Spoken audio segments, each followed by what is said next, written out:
Hey you guys, welcome back to Perfume Vegas. I'm Holly Golightly and I am here today to take you through my fall slash pre-fall fragrance wardrobe. So we're going to go through everything that's on this shelf and also show you a little bit about how I'm organizing these fragrances now. If you like this type of video, please give me a thumbs up, make sure you subscribed, and leave any comments you have down below. I love to hear your thoughts and opinions, so I'm welcoming all comments. That sounded weird. But yeah, so please share your thoughts. I would love to hear them, and otherwise, let's get right into it.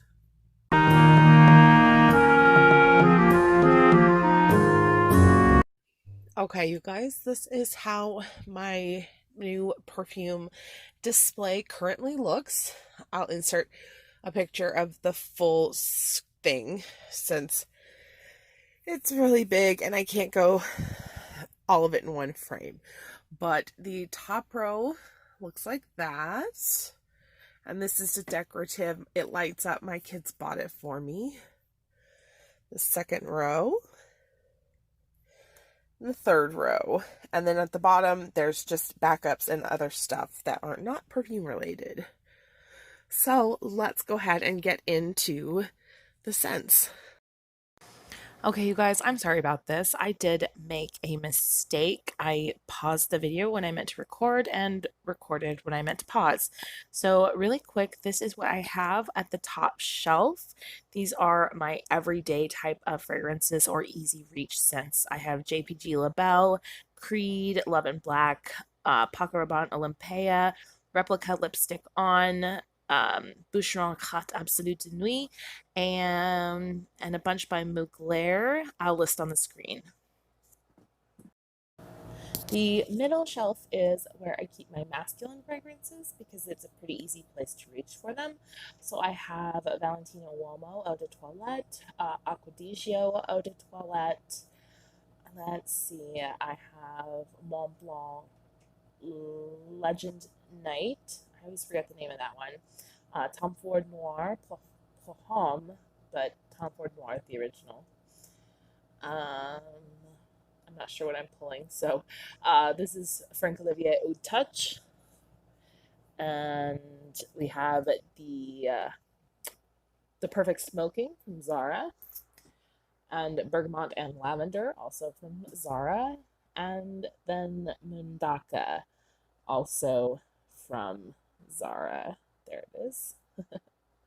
I slowed this down to make sure I could get everything in. So this is the Burberry, the original Burberry Perfume. It is the aftershave splash. And it doesn't stand. I give up eventually trying to make it stand. And then, of course, I have Givenchy Perfume, the original red top. Oh, that's the Police original. Also doesn't stand. So I gave up on those two. But I believe that is all for the men's shelf, or the masculine fragrance shelf. Once we get Givenchy Perfume down here.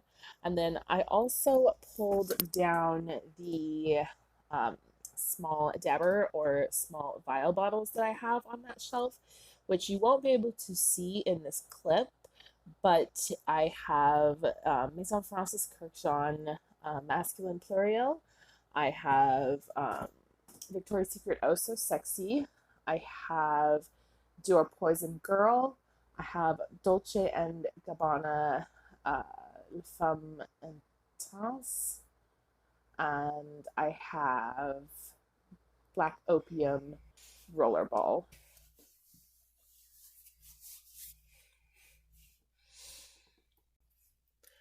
I am so sorry, you guys. My camera cut out and I don't know where it stopped. So I'm just going to run through a few things in the back really quick that I did already.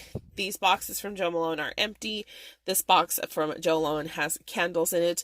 We have 1 ounce of Jasmine cigarette by Etat Le Blanche. Police Shock and Scent is way back here. These two are body glacés, or like they're basically dry body oils in the scent Cameo, which is a vanilla, and Old Havana, which is a tobacco and lime. Then in this very far corner, you can't see so well, these are all of my travel sprays. Then I have at number 14, Temperance. This is a great year-rounder. I have number 10, Rue de Fortune, another great year-rounder. Those are the D&G anthology fragrances. I have Demeter. This is not a pipe, which actually smells exactly like a pipe. I have Bond number 9, Nuit de Noho. It's my favorite Bond number 9 fragrance. Givenchy, Ange du Monde, Le Secret Elixir, Maison, Christian Dior, Grand Ball, MAC, Shade Sense, Lady Danger, and then I'll just turn it just a little bit. Okay. Prada Candy Night, Prada Candy Floral, and Prada Candy Kiss. So that's what I had done so far. Then I moved on to Bois 1920. This is the scent Sushi Imperial. And this is really great winter fragrance, fall and winter fragrance, because it's slightly gourmand, but it's got a very strong kind of woody, nutty undertone, and sweet, but not like overpowering, sickeningly sweet. And then from Cartier, La Bise du Dragon. Oh, is it La? Yeah. La Bise du Dragon. This is totally spaced out. This is a pretty sexy, sensual oriental fragrance. And I brought this one out because I haven't had a chance to wear it since I've bought it. The weather's just been too hot. And then, of course, my favorite from Givenchy, Givenchy Atelier de Givenchy Immortelle Tribal. From Guerlain, I have Perfume Initial, So from Guerlain, we have Perfume Initial Low. Now, I did see on a forum, somebody asked why some of the bottles don't say Low on them. And the reason given was that once the fragrance was discontinued, they stopped producing the bottles, but they had excess of the formula. So they put the formula into the Shalimar bottles with the different colored tassel, and then also gave it a sticker on the bottom that's confirming it is Low. And then, of course, we have the Parfum Initial as well from Guerlain. I can't talk.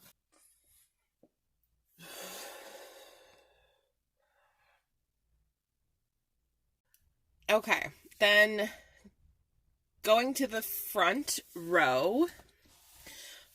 Sorry about that. I have my travel size of Histoire de Parfum 1969, which, in all fairness, I am not 100% sure it hasn't gone off. It does not smell like I remembered it last time, but I don't know if that is the fragrance or if it's me. It doesn't smell bad, or it doesn't smell like you know, like that kind of like alcohol-y, gaggy scent that old fragrances get. It doesn't have that. It just doesn't smell the same as I remember it. But anyway, moving on. And then the travel spray of the Nuxe Prodigieuse Le Parfum. Oh my gosh, that makes me happy. I just smell it and I'm transported instantly to somewhere I've never been, surprisingly enough. This one is the Guerlain La Petite Robe Noire Black Perfecto. Similar cherry vibe to Shade Sense, MAC, Lady Danger, Shade Sense. But Black Perfecto has the Guerlain Vanilla, and so it's a little sweeter on dry down. I do prefer the Shade Sense more. And then my two 15 mils from Heretic Parfums, Jasmine Smoke, which I do believe is discontinued, and I think it's sold out, and Smudge, which last I checked was not discontinued. Sorry, I apologize, I keep hitting the tripod.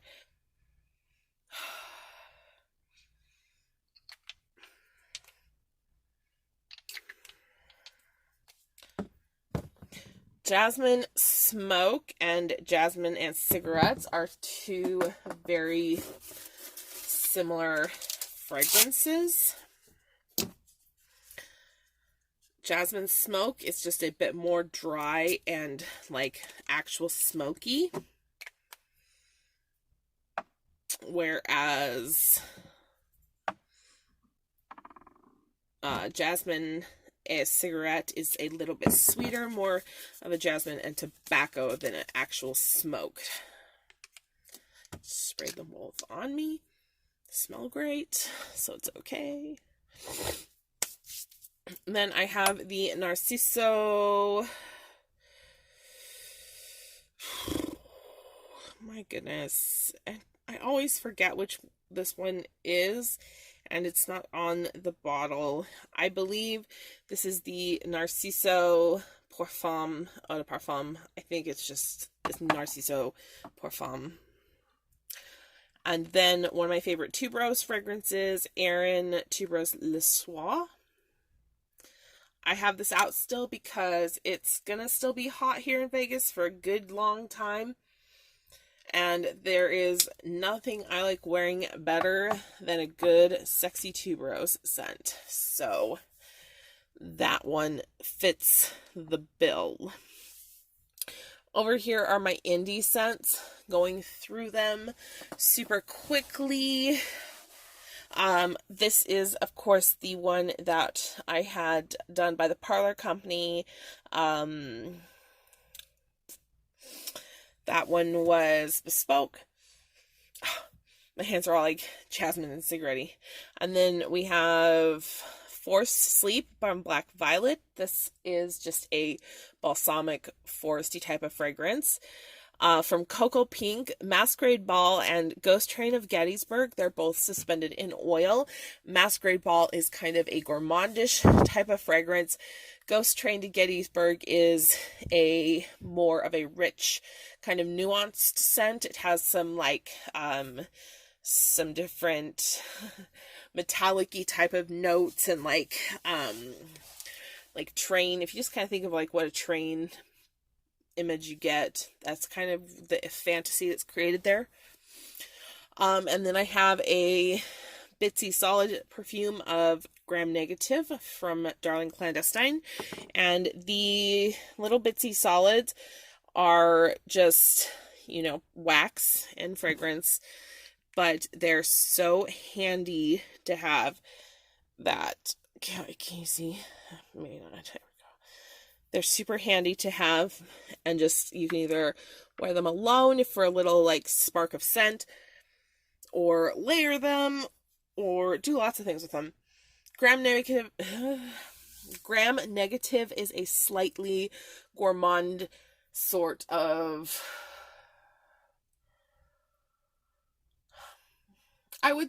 if you were to put it in kind of a traditional term, it's like a sort of chypre type of fragrance, but it's a little bit of a gourmand, and it has some of those kind of fantasy accords, and it really just smells quite, sorry about that, it really smells quite pretty and very good for layering most any other like sweeter woody type of scent on top of. Solstice, Sunset and Seas. This is the only purchase that I ever made from this brand. They didn't stay around very long. It was an indie brand, and it's called Haunted Hayride. It does smell like hay. It smells a little bit like pumpkin spice, and it does have something kind of like darker and a little richer, maybe some sort of musky type of note. This, like I said, this company folded, or not folded, she didn't continue making these. It's an indie fragrance, so I was very sad about that. I have Twirling the Pearl. Why do I keep going down here? What do I think you're looking at?